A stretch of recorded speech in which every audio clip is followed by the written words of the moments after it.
El español común y corriente utiliza en su comunicación cotidiana unas 300 palabras.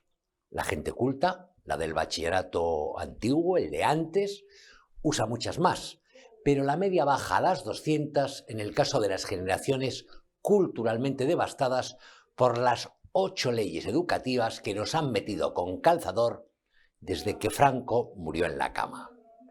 Siendo tan pocos los términos que se emplean diariamente, entenderán ustedes la importancia de elegirlos bien. Y a eso vamos.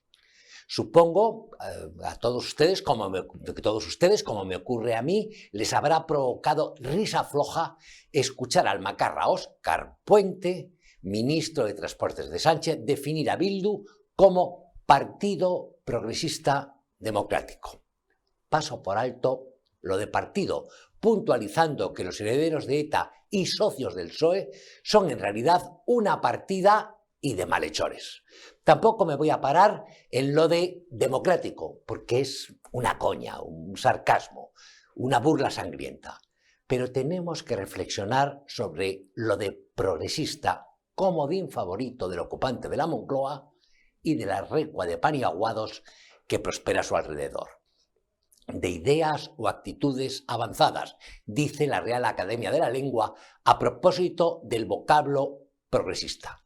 A mí no me cuadra que quien celebra el asesinato de un millar de inocentes y descorchó champán cuando a Miguel Ángel Blanco le descerrajaron 2 balazos en la nuca pueda entrar en la categoría de persona con ideas o actitudes avanzadas. Y coincidirán conmigo en que hay que padecer una caraja sustancial para incorporar al contingente progresista al pesetero PNV, cuyo fundador, que se llamaba, por cierto, Sabino Arana, era un racista desnortado que sentenció que el pueblo español, textual, malea las inteligencias y los corazones de sus hijos y mata sus almas.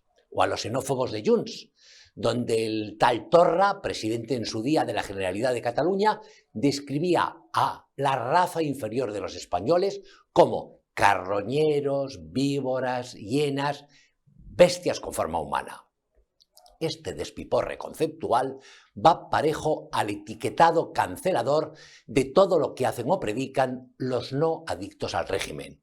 Y así, con la inestimable colaboración del País, de la cadena SER, de Televisión Española, de Radio Nacional, de La Sexta y demás masajistas amarrados al pesebre de la Moncloa, se presenta como un horror el acuerdo cerrado entre PP y Vox para sacar adelante los presupuestos en Baleares. El periódico oficial del sanchismo, El País, y comparsas claman desolados contra las draconianas condiciones que han aceptado Marga Proens y los populares por exigencias de la ultraderecha. Miren, me he tomado la molestia de echar un vistazo al trato y resulta que PP y Vox han pactado 3 cosas. Los padres de Baleares podrán elegir en qué idioma estudian sus hijos las asignaturas troncales de primaria y secundaria. 2. Exención del impuesto de patrimonio hasta 3 millones de euros. Y 3. Retirada de las subvenciones a los comegambas sindicales de UGT y comisiones y a los zampones de las patronales. Yo debo ser un facha peligroso. El paradigma del malvado para Pachi López y la histérica banda progresista, pero les juro que las 3 medidas me parecen estupendas. ¿Quieres perder esos pocos kilos de más? ¿Quieres resultados inmediatos y satisfactorios? ¿Volver a ponerte ese vestido o esos pantalones que tanto te gustan? Pues no lo pienses más. Con Naturhaus ya es posible. Pierde peso en tan solo 2 días, utilizando el Pack Express. Un producto exclusivo de Naturhaus que contiene todos los ingredientes y comidas necesarias para perder peso en 48 horas. Todo lo que tienes que hacer es acudir a tu centro Naturhaus más cercano, te pesaremos, te tomaremos las medidas antropométricas completamente gratis. Llévate el Pack Express. Vuelve al acabarlo y veremos juntos sus resultados. Te vas a sorprender. Sin cambiar tu ritmo, el Pack Express se adapta a ti. No tendrás que saltarte comidas ni pasar hambre. Pierde peso con el Pack Express. No lo pienses más. Acude a tu centro Naturhaus más cercano y no te arrepentirás.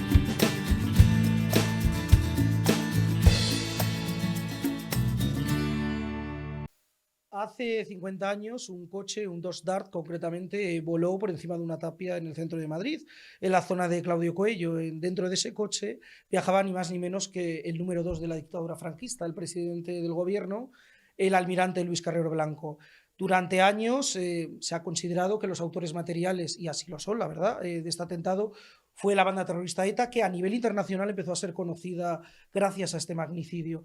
Sin embargo, las dudas sobre los puntos más oscuros de este asesinato, de cómo acabar con la vida de un presidente del gobierno en una dictadura tan férrea como la franquista, sin que los servicios secretos del país se enteren, permanecen. En este 50 aniversario de este acontecimiento histórico, que inevitablemente cambió nuestra historia reciente, aquí en Periodista Digital queremos hacer un especial repasando esos puntos oscuros, esos análisis que han hecho algunos investigadores, periodistas e historiadores sobre este acontecimiento que tuvo lugar el 20 de diciembre de 1973. A lo largo de los años, porque esta casa ya tiene muchos años, por aquí han pasado muchos de estos investigadores de este asunto, muchos autores, muchos periodistas, y sobre ellos, se charló sobre este asunto los diversos compañeros que han pasado también a lo largo de los años por esta casa, por Periodista Digital. Y hoy queremos hacer un repaso sobre lo que ocurrió de verdad ese 20 de diciembre, o lo que pudo haber ocurrido de verdad ese 20 de diciembre del 73, que al mismo tiempo no solo es un ejercicio de historia, sino que también es un modesto y un pequeño homenaje a esta casa y a todos los trabajadores que a lo largo de estos años han pasado por ella. ¿Cómo estructurar este programa? Pues les cuento, vamos a analizar en 3 grandes bloques lo que ocurrió en esa fatídica fecha, ese día que cambió la historia reciente de España. Primeramente vamos a hablar sobre la historia oficial y sobre el papel que tuvo la banda terrorista ETA en la eliminación del presidente del gobierno, del número 2 de la dictadura de Francisco Franco. Verán ustedes en las imágenes una entrevista muy reciente que un servidor de ustedes tuvo con Fernando Rueda, pero no será el único que aparecerá en estas imágenes. También veremos a Ernesto Villar, veremos a Ana Grau. La veremos muy diferente a como estamos acostumbrados a ver a la hoy política de Ciudadanos. Veremos al fallecido Francisco Berzabellán, maestro del periodismo de sucesos. Veremos también a Manolo Cerdán, un icono del periodismo de investigación que todavía sigue afortunadamente en activo. Vamos a ver qué nos contaron sobre el papel de la banda terrorista ETA en el asesinato de Carrero Blanco. Ogro de ETA, en la que el comando cuenta su versión del atentado, que eso dio pie después a la película de Gillo Pontecorvo, que tiene muchísimos errores, pero no errores cometidos por el director de la película, sino porque da la versión de ETA, y ETA ahí pues da una versión manipulada, tergiversada y orientada a sus intereses. Por ejemplo, ellos mantienen que tras el atentado salen de Madrid y se fugan de Madrid. Es verdad que yo por este libro, la famosa rueda de prensa en Francia, ya, que parecía, y me entra aquí de que no... Ellos no salen de Madrid. Ahí yo lo cuento muy bien en el libro. Unos días antes, el resto del comando se va de Madrid, pero aquí se quedan 3. Y esos 3 se van a un zulo que está en la calle Hogar. Ese edificio ya ha desaparecido porque ya ha estado por allí y ya no existe, ¿no? Se van a la calle Hogar de Alcorcón, donde hay una vivienda baja en el que un militante de Comisiones Obreras, también fichado por la policía, en la que todos los meses se pasaba por los calabozos de la Puerta del Sol, fabrica un zulo donde se esconde el comando. O sea que el comando, cuando mata a Carrero, sale a toda pastilla en dirección a ese zulo, se mete dentro, allí tiene los alimentos. En el libro yo reproduzco una foto de la investigación en el que aparecen las literas apiladas de cómo vivían allí. Es un zulo muy grande, ¿no? Y ellos solamente tenían un contacto con el exterior, que era Genoveva Forés. Era el único contacto. Fichada y requete fichada. También. Entonces, la versión de ETA totalmente es una versión totalmente manipulada, porque tú hablas de que, claro, ellos convocan una rueda de prensa en Burdeos unos días después del atentado, cuando nadie se creía que era ETA, y para decir, señores, somos nosotros, queremos reivindicar el atentado, y salen todos encapuchados y se hacen pasar Esto está dando los nombres de quienes claro, eran. se hacen pasar, sí, bien, salen los nombres porque los nombres en su declaración policial los da el propio Ezquerra. Es que Ezquerra, si tú te lees la declaración, para escribir y utilizar los datos de su declaración era bastante engorroso porque daba cientos de nombres. O sea, yo no dije, bueno, esto no voy a hacer yo aquí una relación de todo, pero da nombres, o sea, apellidos, que no te pruebas en señalar ahí contactos, alias, entrevistas, fechas, pero no solamente de este atentado, sino del atentado del año siguiente de la calle del Correo de Madrid, que murieron 12 personas. O sea, que ya no habría ninguna duda entonces de que fueron ellos. No, siempre han no hay negado oficialmente. oficialmente. Por favor, en la zona cero, digamos, de los etarras, el barrio de Campamento. El barrio de Campamento, exactamente. Un barrio obrero y se supone que muy vigilado. Esto lo cuentan los propios etarras en su libro Operación Ogro. Les llamaban los de ETA. Iban a comprar a la carnicería, al bar. Hombre, ya ven los de ETA, los de ETA. Un guardia civil está en el bar mientras los etarras juegan a las cartas. La partida, exactamente. Y entonces escucha conversaciones en vasco, expresiones y sospecha. Pregunta al camarero y el camarero pues dice, no, estos dicen que son estudiantes, pero es un poco raro. Tal. Esto lo cuentan otros investigadores que hablaron con la persona que se lo dijo, que es el jefe de la Guardia Civil en Madrid, el coronel Aguado. Entonces, el coronel Aguado monta una operación para entrar en el piso, una de tantas que se hacían en la época. ¿Por qué? Porque todos sabemos que allí todos los jóvenes que no demostraban lo contrario eran sospechosos de algo. Eran rojos, Claro, entonces imaginemos unos jóvenes estudiantes universitarios en un barrio tan alejado de la ciudad universitaria, no tiene ningún sentido, con unos hábitos de conducta rarísimos. Entonces, este mando de la Guardia Civil ordena la entrada en el piso. Justo cuando se va a proceder a la operación, recibe una llamada que él mismo confiesa, dice que él no puede decir de quién es, pero que viene de arriba, de muy arriba, en la que dice, no entréis. No hay una orden escrita, no hay un documento interno, nada. Si hubiesen entrado, solo con que hubiesen entrado, se habrían encontrado, claro. Como luego me encontré yo en el sumario, por ejemplo, de uno de los etarras, Cibor, 35 huellas exclusivamente en un bote, por ejemplo. Los etarras tenían los planos, tenían pelucas, tenían palas, tenían todo tipo de pruebas que les habrían delatado. Carrero Blanco no habría muerto. Y luego hay una cosa mucho más inquietante que yo la dejo caer en el libro y hay dos testimonios que lo dicen, pero yo de primera mano no he podido comprobar, y es que había micrófonos. Había micrófonos y hay dos denuncias de que allí alguien había puesto micrófonos. Era la CIA, eran los servicios secretos, ¿por qué no se entró? Se les estaba vigilando a los etarras y se prefirió esperar y luego no se hizo. Yo intento un poco en el libro, siempre con la mayor honestidad posible, que es no dar por supuesto nada. Pone en manos de un grupo de la extrema izquierda de la oposición al franquismo que están todos fichados y que están todos seguidos y que pasan más noches en los calabozos de la Puerta del Sol que en su casa. Y luego no entiendo cómo esa ¿Estaban siendo controlados? Claro, controlados todos. Y ahora ahí viene la pregunta. Y no solamente eso, sino que eran todos ilegales. Los que vienen a Madrid son todos miembros de ETA fichados ya por la policía, que son conocidos, que hay fotos de ellos, que los tienen fichados. Y de ahí viene la gran pregunta y la gran paradoja. ¿Cómo logra ETA, desde el primer viaje que hace Argala, que es la persona que acciona el botón de la bomba, que después fue todo un héroe para ETA y fue un mito hasta que la guerra sucia acabó con él en el año 78, el primer viaje que hace Argala a Madrid a finales del año 71, o sea, ETA está viajando a Madrid, creando una estrategia y unas bases hasta finales del año 72, que ya se instalan de una manera más fija en Madrid para preparar primero el secuestro y después el atentado.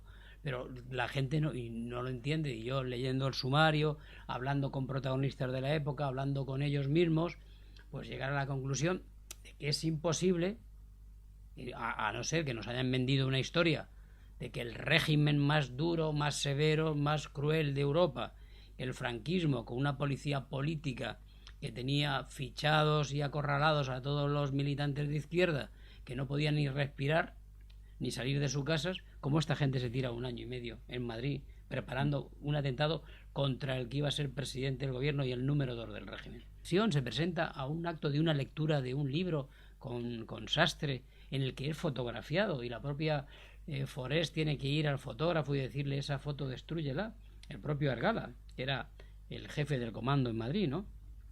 Eso no se entiende. Se puede entender un comando que llega a Madrid, está una semana, pega el golpe y se va.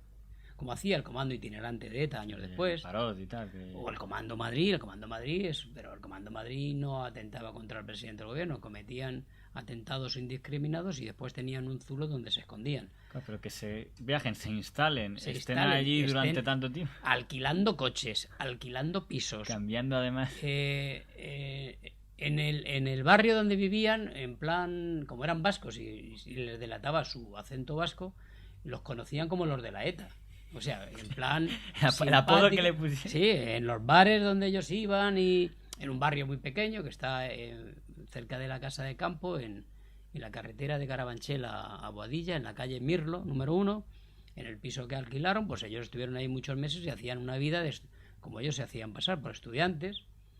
Y pues en el barrio pues salían todos los días, iban a los bares a tomar sus cañas, iban a comprar al supermercado y claro, en aquel momento pues la gente enseguida dijeron, estos son los vascos, y es lo que se decía en toda España, estos son los de la ETA. Y así quedaron y no se entiende, claro. Imagínate tú, la policía del régimen en el primer momento y el primer comentario que escuchan que le llamaban los de la ETA, un guardia civil que pasó por allí, inmediatamente puso sus miras a investigar a esta gente y después se paró la investigación. Es que hay muchas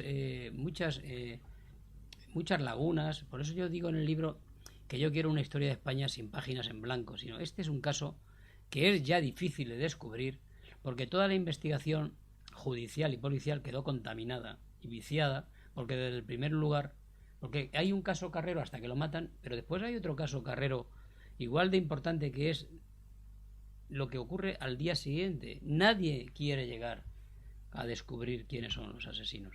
España entra en una nueva etapa y hay una serie de pactos, pero cuando digo nadie no me refiero a los partidos de izquierda, sino al propio régimen. Al próximo régimen franquista se olvida de su presidente y no abre una investigación seria para saber, como dijo en aquellos días un alto cargo, hay que investigar a los inductores, porque todos en el régimen y en la oposición estaban convencidos de que ETA había sido la mano manipuladora, la mano que dio al botón, pero detrás había otros manipuladores e inductores que se aprovecharon del atentado. Eso fue lo que nunca se pudo investigar porque no se pusieron las bases. Pues han oído ustedes el papel de ese comando Chiquia, ese comando de terroristas que acudieron a Madrid para acabar con la vida del presidente del gobierno, del entonces presidente del gobierno, Luis Carrero Blanco. Hay que tener en cuenta, ya lo han oído ustedes, la situación en la que estaba la banda terrorista ETA en ese momento, que era casi en un estado seminal, estaba arrancando su por desgracia conocida trayectoria.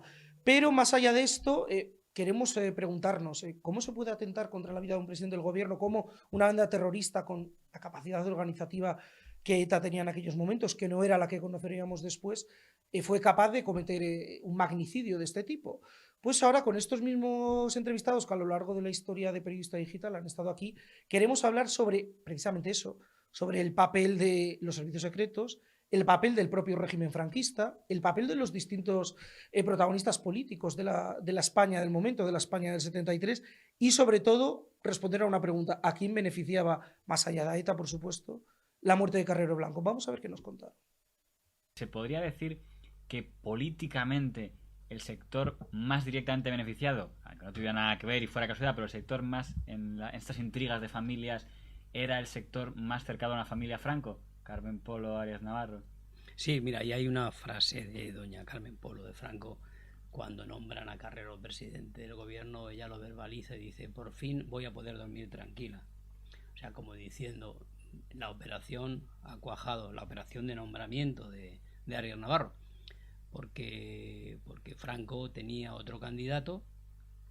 Este también hay descrito cómo se queda el almirante Nieto, Nieto Antúnez, prácticamente va al Pardo para que el nombramiento se haga efectivo, y esa noche, esa madrugada, e incluso en la hora del desayuno, a Franco, lo que es su equipo, y la propia esposa le dan la vuelta.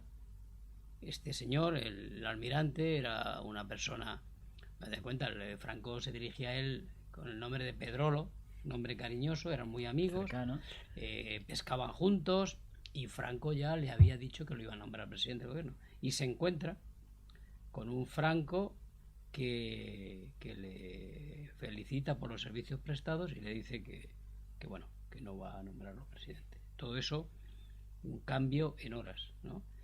Al final ahí, pues se podría decir que con el nombramiento de Carlos Arias Navarro, pues ahí sale adelante el sector duro del régimen. No quiere decir esto que Carrero fuera débil, porque también era una persona anclada en los principios del movimiento y que tampoco tenía mucha intención, pero sí tenía algo, que él es el que propicia la llegada del príncipe, claro. Entonces hemos olvidado la figura del príncipe, que es muy importante en ese periodo y en esos años de transición. El propio príncipe, en el libro que escribe Villayonga, se lo deja de manifiesto. Es que, claro, a él le colocan un presidente que era antimonárquico, anti-juancarlista, y con el que no se iba a llevar bien. O sea, se puede decir que para el rey Juan Carlos era como prim para Amadeo de Saboya. Carlos Blanco era el que le iba, digamos, a tutelar. Efectivamente. Operaciones y los intentos que hubo posteriormente para borrar pistas, algunos absolutamente inconcebibles.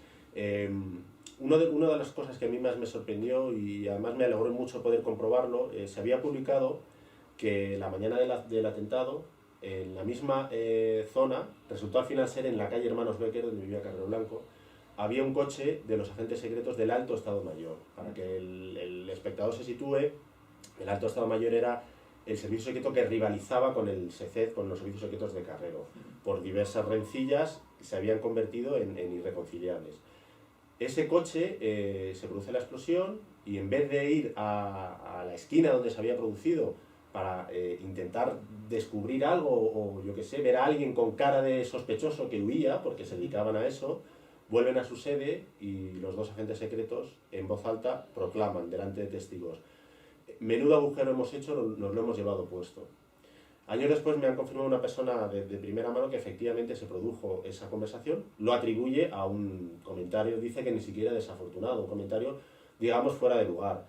No tiene ningún sentido. Piensa también como la actitud de Fraga, que se cuenta también en el libro que Fraga esa misma mañana se entera de lo que ha pasado y él tranquilamente desayuna y sigue, se va al trabajo, a su ministerio, como si nada hubiera pasado. Efectivamente, es que yo creo que el gran drama de Carrero Blanco es que se había convertido en un enemigo para todos. Un enemigo, todos ganaban algo con su desaparición política. No digamos desaparición física, desaparición política. Eso no quiere decir que el que gane sea cooperador necesario en el atentado, pero sí quiere decir que cuando Carrero Blanco le asesina, eso, hay un montón de testimonios publicados por mucha gente, a los pocos meses se han olvidado de él. Yo lo intento resumir en un párrafo. Era un franquista sin el cariño de los Franco. Estaba enfrentado, Carmen Polo no confiaba al final en él, estaba enfrentado, por supuesto, a la familia de Franco, a Martínez Gordiú, a todos los partidarios del príncipe del movimiento, que era su primo Alfonso, y nadie le ganaba a franquista, a Carrero. Era un monárquico, pero solo de una parte, que era Juan Carlista. Los juanistas y los alfonsistas, pues igual. Por supuesto, era enemigo de los etarras, de los opositores y de una parte importante de la Iglesia, siendo un católico ferviente. Entonces, al final se encontró Carrero Blanco en una situación en la que, como él dijo en su discurso de investidura, dicen que en el régimen hay muchas familias, yo soy de todos y de ninguno. Pues la primera parte no era verdad y la segunda era verdad. Bueno, lo de Carrero es todavía más escandaloso porque es lo más reciente. En el caso de Carrero nos encontramos que en una sociedad todavía de dictadura, en donde se supone que la policía político-social está en las calles y domina y denuncia y detiene a todos los comunistas, por ejemplo, en fin, mantiene un control férreo del orden, aquí empiezan a entrar y salir vascos que son unos individuos que forman un grupo en el que no se comporta en absoluto de forma sutil. Son ruidosos, escandalosos, llaman la atención, tienen pinta de vascos, un tremendo acento que les delata y hasta llevan boinas de vascos. Y además se van de chiquitos en Madrid, en esta ciudad que supuestamente es un emporio de la tiranía, etcétera, y se dejan las pistolas con las que llevan en los bares que frecuentan. Es decir, este escándalo tan tremendo que luego se complementa con el hecho de que la bomba que se les atribuye, ellos son totalmente incapaces de ponerla, no tienen los conocimientos técnicos. Eran unos chicos muy jóvenes que habían robado algunas fotocopiadoras y habían robado algunos cartuchos de dinamita, pero de luego no tenían la preparación para hacer una perforación en plan mina debajo de una vía pública por la que pasa continuamente tráfico. El primer vehículo pesado tipo reparto, furgoneta de reparto que hubiera pasado habría hundido naturalmente el hecho de ese túnel que estaban fabricando allí, salvo que, como debió pasar, había unos individuos perfectamente expertos y capaces. Lo que hace supuestamente ETA, que en realidad es el chico de los recados en este crimen, es hacer de cortina de humo, una vez más, de ser el cabeza de turco, el que le interesa en un momento determinado dar la cara diciendo que es quien ha hecho este tema, pero ni antes ni después la banda terrorista fue capaz de estos niveles técnicos. Ellos son y eran especialistas en el tiro en la nuca, de manera que hacer esto de una cazoleta de explosivo que levanta un coche de peso 2.000 kilos por encima de 30 metros, 5 pisos de altura, y acaba con el presidente del Consejo de Ministros, es algo muy adornado después, en lo que se cuenta que el jefe del comando había ido a comulgar detrás del presidente de gobierno. Se plantea una información inane y estúpida como el hecho de que Carrero Blanco, que era un hombre del Opus Dei, iba todos los días a comulgar y a misa, cosa que todo el mundo sabía en Madrid, pero que se plantea en los libros y en los manuales de historia como si fuera un descubrimiento de los terroristas y que a partir de ahí fraguan este crimen terrible. No, los terroristas, para mí, según mi investigación, lo único que llevaron a hacer, aparte de ser los cabeza de turco de todo esto, es poner una bomba de 11 kilos de goma 2 en el vehículo Morris que estaba parado delante de la casa desde la que salía el túnel. ¿Y por qué digo esto? Porque esa bomba no explotó. Y estos, que eran un grupo de palurdos, no daban para más. Cuando mueren se consideran culpables. De ahí viene, de ese sentido de no servís ni para proteger a vuestro jefe, de ahí viene la infiltración de Mikel Lejarza en ETA y la búsqueda necesaria de información y de dar un golpe a ETA en venganza por lo que han hecho. Pero ahí hay algo que yo te voy a contar, una historia que real como la vida misma. En aquel momento, el jefe de la unidad operativa del Alto Estado Mayor, hay dos servicios, el SECED y el Alto Estado Mayor, es José Luis Cortina. José Luis Cortina resulta que se descubre que hay un comando de unidad operativa cerca de donde se produce el atentado.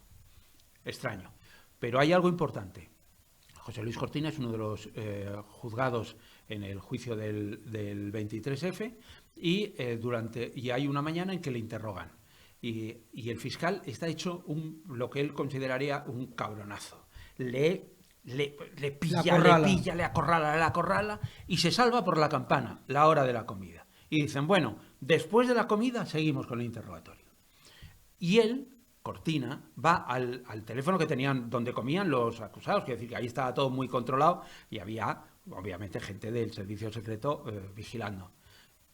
Hace una llamada, no se sabe a quién, y le dice: si este tipo me sigue haciendo estas preguntas, cuento lo de Carrero. Caray. Esto es lo que se oye. Y lo que se sabe es que cuando llega el interrogatorio de por la tarde, oye, aflojó. El del presidente era el que entonces era ministro de la Gobernación, que era también había sido alcalde de Madrid, que era Carlos Arias Navarro, que, por cierto, y paradójicamente, cuando muere Carrero lo nombran a él presidente del gobierno. O sea, el responsable de la seguridad de Carrero lo premian como la presidencia del gobierno. Hay un comentario, una anécdota de Garicano Goñi, que era el ministro de la Gobernación, que le dice a un conocido, dice: yo me tengo que ir porque me matan a un policía en el centro de Madrid, en una manifestación, dice, y al ministro que me sustituye a mí lo nombran presidente después de que le matan al presidente del gobierno. Dice, algo verdaderamente inaudito, ¿no? Daría pie a algo suena raro, como mínimo. Dice en el libro que era el único miembro de ese gobierno que no era precisamente, que aunque era el gobierno de Carrero Blanco, no era precisamente de Carrero Blanco ese ministerio, tenía otra patrona. No, y yo recuerdo en el libro, a mí me han servido de mucho las memorias de Laureano López Rodó y de otros... El gran hombre de confianza. El gran hombre de confianza de Carrero y de otros personajes de la época, ¿no? Porque ahí se vislumbra y se ve el cuerpo a cuerpo y las interioridades de las diferentes familias, ¿no? Y hay un comentario de López Rodó que efectivamente va en esa dirección, ¿no? Y en ese sentido, al final, esto es una crónica de un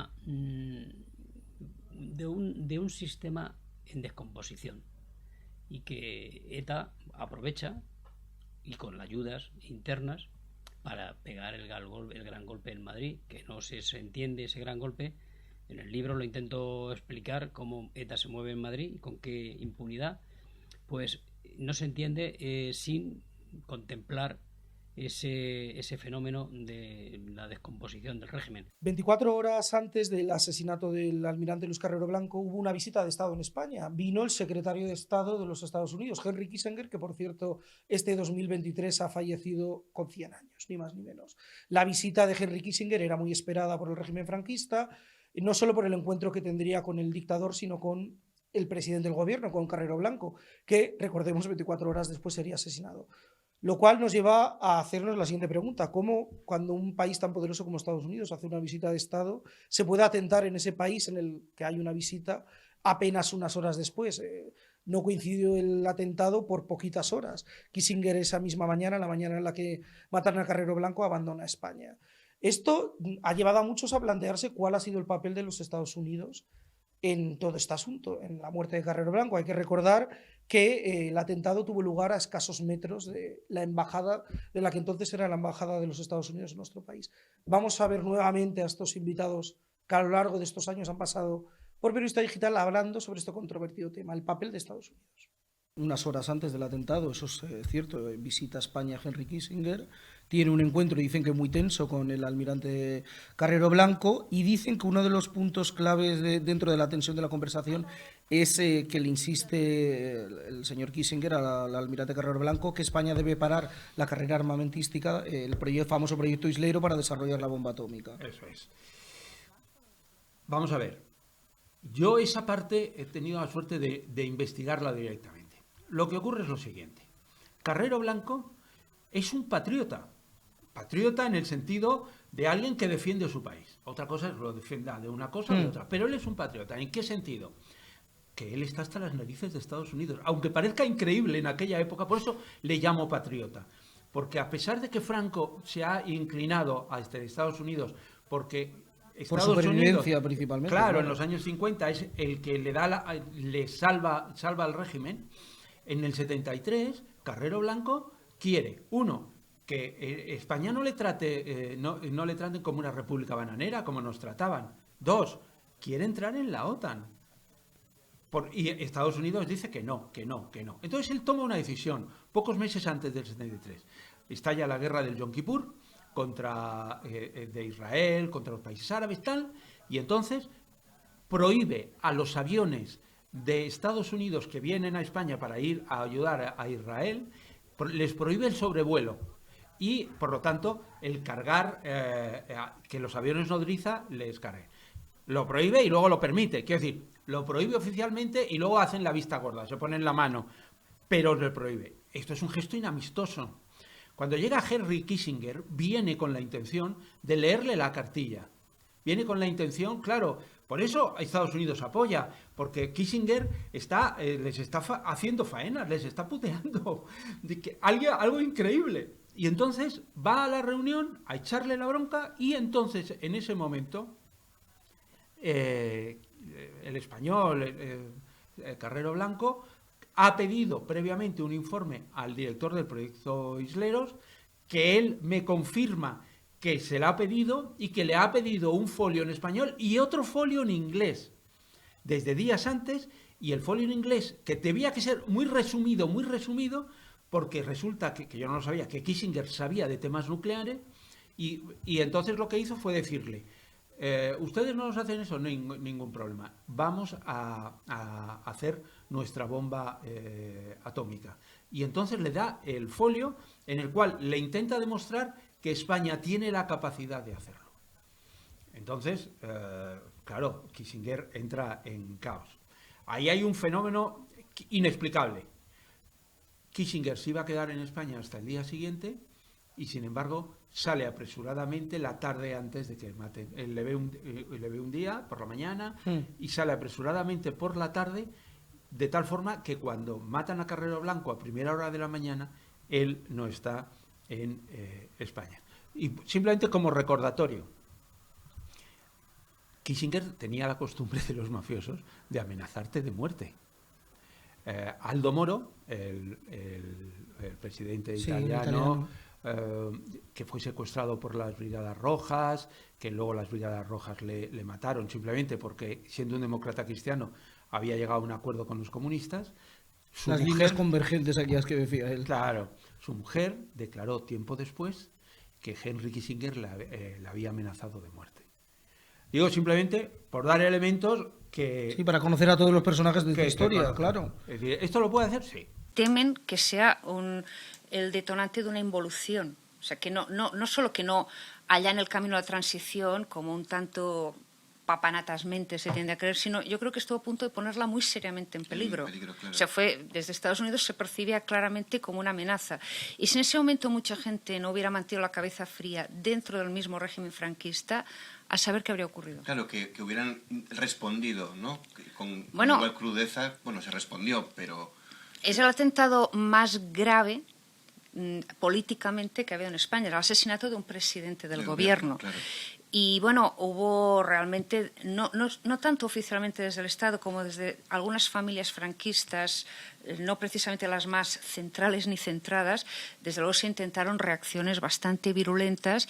Y debo decir que eso también cuestiona el mito de que Carrero Blanco era lo más extremo de la derecha de la época. Pues no es verdad, porque varias familias franquistas se alegraron de su desaparición y desde luego no eran las más proclives a la democracia en ese momento. Y otra cosa curiosa en el libro es que la visita del secretario de Estado de Estados Unidos en esos días a España quizá dio bulo a que la CIA podría estar detrás de este asesinato, pero cuenta en el libro también que fue usado por el régimen, porque claro, era como más, no sé si atreverme a decir glamuroso decir que había sido la CIA que había sido ETA, ¿no? Bueno, el régimen oficialmente nunca como tal régimen, instituyó esa versión. Pero sí es verdad que algunos sectores franquistas de la época preferían pensar en una mano negra, la que sea, incluida la CIA, que en ETA. O sea, asumir que ETA tenía la capacidad por sí sola de hacer una cosa así en ese momento era y sigue siendo muy duro. Claro. Bueno, para empezar, nadie sabía que tenían infraestructura en Madrid suficiente y ese nivel. Es verdad que, a ver, sin establecer comparaciones que, amén de odiosas, serían absurdas, de algún modo el atentado contra Carrero es el 11S de ETA. O sea, es cuando ETA se atreve a hacer algo que no se ha atrevido a hacer nunca antes, que nadie está preparado ni mentalmente para concebir que lo hagan. O sea, que ETA actuara en Madrid a ese nivel contra un personaje tan prominente era difícil de imaginar en la época. Y bueno, una vez la prueba es que no ha vuelto a haber un atentado así. ETA ha intentado incluso atacar a lo máximo, o sea, a la corona, pero nunca ha conseguido un atentado políticamente de esa magnitud, triunfante. Claro. Y otra cosa, vamos al 23F, ¿no? Hay una frase que pone usted en el libro: a mí que me registren, nosotros no tenemos nada que ver, que esto es la interpretación que hace usted de las palabras del secretario de Estado norteamericano cuando dice es un asunto interno español, que también dio pábulo para millones de interpretaciones respecto a esto, ¿no? Bueno, Alexander Haig, que era el secretario de Estado en aquel momento, no estuvo precisamente sembrado ese día. También hay que entender una cosa. El atentado se produce el golpe de Estado se produce el 23 de febrero. Situémonos en el calendario. Acaba de haber relevo en la Casa Blanca, sale un presidente, entra otro. Recordarán nuestros espectadores que la toma de posesión de un presidente de Estados Unidos no es automática. De hecho, suele tomar posesión alrededor del 20 de febrero, entre 20 de enero y 20 de febrero. O sea que en la Casa Blanca estaban rodeados de cajas de Ikea, para entendernos. Ronald Reagan acababa de llegar a la Exacto. Casa Blanca. A pretender que en ese momento alguien estaba pendiente de un golpe de Estado en España es bastante suponer, pero evidentemente lo que demuestra ese comentario de Alexander Haig, o sea, la crítica que yo le haría, es que demuestra lo poco que tenían a España en la cabeza en ese momento y la poca seriedad política que le atribuían. Porque yo creo que al señor Haig le dicen, oiga, que ha habido un golpe de Estado en Inglaterra, y él me dice, ¿cómo? O sea, lo ve más raro, se preocupa, a veces, España otra vez, como diciendo, otra vez estos, ¿no? O sea, que esa es la parte para mí insultante del comentario. Ya. Que a Haig le parece normal Que pase eso. que pase es eso. un asunto interno, ¿no? Pero Por eso cuidado, dijo eso. que Haig no es el único. O sea, es que esto ocurre a toda la clase política y social, diría, española del momento. Porque, a ver, en España la gente no se lanzó a las calles. La reacción inicial ante el golpe es de miedo y silencio. A ver, no seré yo quien minimice las razones para tener... Pero quiero decir que durante largas horas mucha gente en este país, no en Estados Unidos, consideró viable el triunfo del golpe. Entonces, no sé cómo se va a culpar a los americanos por pensar lo mismo. No hace falta que estén detrás de eso. Hombre, basta mejor que conocieran un poco el percal en ese momento. En el mundo del espionaje, en el mundo de las conspiraciones, que es, digamos, más complicado llevar a juicio, ¿no? Estados Unidos sabía, la CIA sabía, tenía datos de que ETA iba a cometer o que podía cometer un atentado con Carrero Blanco. Yo estoy seguro de que sí, de que ellos conocían, de que ellos lo sabían. Había gente en España dentro de los servicios secretos o dentro de la Guardia Civil o, digamos, dentro del mundo de la seguridad que sospechaban o que tenían certezas, aunque fueran pequeñas, de que podían matar a Carrero Blanco. También. Por lo tanto, decir que a Carrero Blanco le mató única y exclusivamente una banda terrorista que en aquel momento no tenía grandes medios para moverse en Madrid y que además utilizó un explosivo que era el explosivo que solamente había en España en las bases americanas, pues hace sospechar de que hubo bastantes elementos que sabían, que conocían y que influyeron en ese atentado. Además hay que ponerse en contexto, año 73, como bien dices, no es la ETA que luego, por desgracia, padecimos en España durante tantos años. Era una ETA muy todavía, con una estructura y un aparato para cometer el terror bastante más reducida de lo que sería después. Estamos hablando de una dictadura como la franquista y estamos hablando de que el comando Chiquia, se paseó por el Madrid de Franco con una facilidad pasmosa. En aquel momento uno de los lugares más seguros de Madrid era la Embajada de Estados Unidos. Eso te lo dice cualquier persona que conociera el tema en ese año. Y todo el preatentado y el atentado tuvo mucho que ver con la ubicación física de Estados Unidos. Es decir, parece ser que los miembros de ETA hacían seguimientos y vigilancias sentados en la parada del autobús que estaba delante de la Embajada de Estados Unidos, donde Estados Unidos tenía unas cámaras que ellos veían cada día, obviamente, y que a cualquiera que la mirara vería las mismas personas a determinadas horas, lo cual eso es muy mosqueante. Después, tirar los cables para el asesinato, hacer el zulo que hicieron para poder colocar la bomba. Quiero decir, hay montones de elementos como para decir que no se enteró nadie, yo no me lo creo. Además, mira, hay una frase de Adolfo Suárez que yo reproduzco en el libro, dice: me voy del gobierno sin saber si a Carrero lo mataron con rublos o con dólares. Dice el propio presidente del gobierno. hubo investigaciones abiertas y el propio juez Latorre, que era el juez instructor del sumario, abrió una vía para ver qué papel había cumplido los agentes de la CIA de Madrid o la embajada americana. Y eso era un rumor, un runruneo, un comentario que se comentaba en todo lo que eran los cenáculos del poder, no solamente franquistas, sino de la transición. El papel que jugó la embajada americana y la célula de la CIA en Madrid, que los americanos, ten en cuenta que unos días antes del atentado Kissinger visitó Madrid y estuvo con Carrero y pasó por la calle Calado de Coello, donde los etarras estaban preparando el atentado. Quiero pensar que Kissinger tendría un operativo de seguridad de seguridad. Y bueno, y la zona, como a mí me cuentan los policías que participaron en aquel operativo, estaba tomada por francotiradores desde los tejados, desde los balcones. O sea, era una zona que, por eso ETA retrasa el atentado. Pero es sorprendente, y yo cuento en el libro algunas de las actuaciones de agentes norteamericanos y cómo se refleja eso en los documentos secretos del Departamento de Estado. Pues a Carrero no lo querían ver ni en pintura. Por eso te he dicho antes que al final hay que preguntarse quién se beneficia del atentado, el quid pro quo, yo lo comento también en el libro. Entonces, ¿quién se beneficia de eso? Hasta aquí este repaso a la historia reciente de España, un acontecimiento que, insisto, marcó un antes y un después. La dictadura estaba agonizando, el propio dictador estiró la pata apenas 2 años después, se inició la transición democrática y puede que esa transición hubiese sido distinta de seguir con vida al almirante Luis Carrero Blanco. Aquí hemos planteado un poco todos los puntos oscuros que tiene este asunto, la versión oficial, lo que se sabe, lo que nos investigó, y lo hemos hecho, como han visto ustedes, de mano de importantes periodistas que a lo largo de estos años han pasado por Periodista Digital.